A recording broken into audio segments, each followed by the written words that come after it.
I got so much motherfucking design on right now. Break it down, bring it back, make it clap. I got 3 old thoughts, new block, where that damn bitches on my line, and you know they come strapped. Halo, saya Anggun Astiandia dengan NIM 21095110209. Pada kesempatan ini saya akan membahas pembelajaran bagaimana cara penanganan kelahiran anak babi. Cara penanganan kelahiran anak babi. Pertama, pemeliharaan induk bunting awal. Segera setelah babi dara atau calon induk atau induk dikawinkan secara tepat, perlu dilakukan pengecekan setiap 20-21 hari selama 2 kali berturut-turut untuk memastikan kebuntingan sudah terjadi, yaitu tidak memperlihatkan tanda-tanda estrus. Hari kebuntingan dihitung saat babi dikawinkan dan babi wartus 115 hari kemudian.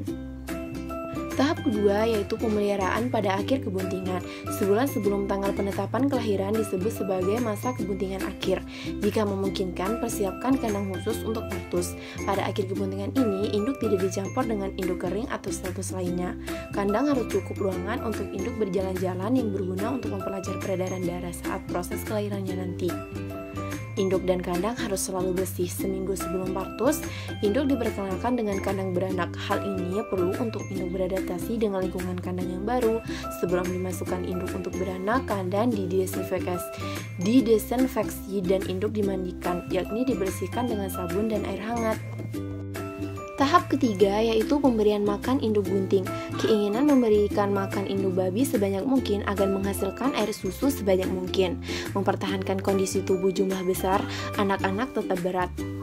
Agar supaya induk babi dapat menghasilkan panas sekitarnya dan mencegah untuk bergerak, maka tempatkan induk babi tersebut dalam luasan kandang yang terbatas, sehingga akan memudahkan juga penggunaan kandang sapihan.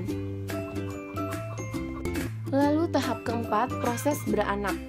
Proses kelahiran anak babi merupakan perubahan rasis suhu yang konstan, 103 derajat menjadi 36 derajat. Dari suhu hangat tubuh induk anak babi akan keluar berpindah melalui leher rahim menuju ke suatu tempat dengan kondisi dalam keadaan basah serta dingin berangin. Anak babi keluar dan terjatuh ke tempat di tengah-tengah alas kering yang sebagian merupakan tumpukan kotoran babi. Hal seperti ini sering terjadi, tetapi sebagian besar anak-anak babi mampu bertahan. Tetapi apabila terjadi stres dalam proses kelahiran atau tidak berjalan baik, maka akan berpengaruh negatif pada potensi produktivitas babi.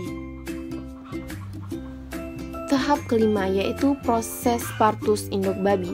Tanda-tanda induk akan memasuki periode partus adalah setelah gangguan bergerak teratasi. Induk mulai terlihat duduk dan mencoba membuat sarang untuk persiapan partus meskipun tidak tersedia material baginya.